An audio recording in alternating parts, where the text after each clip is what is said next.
नमस्कार, मी सट्टाम. सुप्रभात. तारीख 1 डिसेंबर 2025.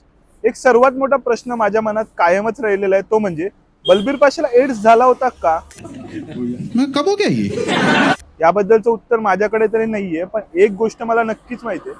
2023 पर्यंत 26 लाख भारतीयांना HIV ने नक्कीच गाठलं होतं. आता या 26 लाख लोकांच्या शरीरामध्ये HIV घर करून बसला, पण त्याने किती लोकांच्या शरीरामध्ये एड्सला जन्म दिला ह्याबद्दलचं प्रमाण जरी कमी असलं तरी सुद्धा भारत तिसऱ्या क्रमांकावर आहे HIV इन्फेक्शनच्या बाबतीत. बघा, या बाबतीत काय आपल्याला पहिल्या 3 मध्ये यायचं नाहीये, शेवटून पहिलं यायचं इतकं मात्र खरं आहे.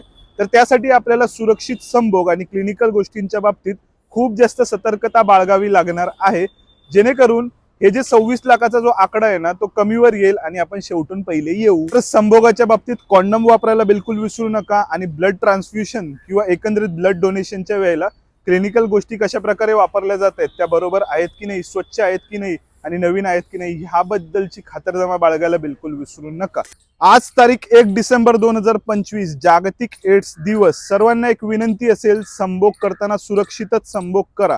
कॉन्डमचा वापर करायला बिलकुल विसरू नका आणि लाजू तर नकाच. एक साधं दाढीचं वापरलेलं ब्लेड सुद्धा तुमच्या शरीरामध्ये HIV ला घर करण्यासाठी आमंत्रण देऊ शकतं. नाही तर एक दिवस रोग प्रतिकारक शक्ती खाणारा हा HIV नावाचा विषाणू तुमच्या शरीरामध्ये एंट्री करेल, घर करेल, पुढे जाऊन तुमची प्रतिकारक शक्ती खाईल आणि त्यानंतर एड्स नावाच्या एका महारोगाला जन्म देईल आणि त्यानंतर फक्त हर हर महादेव.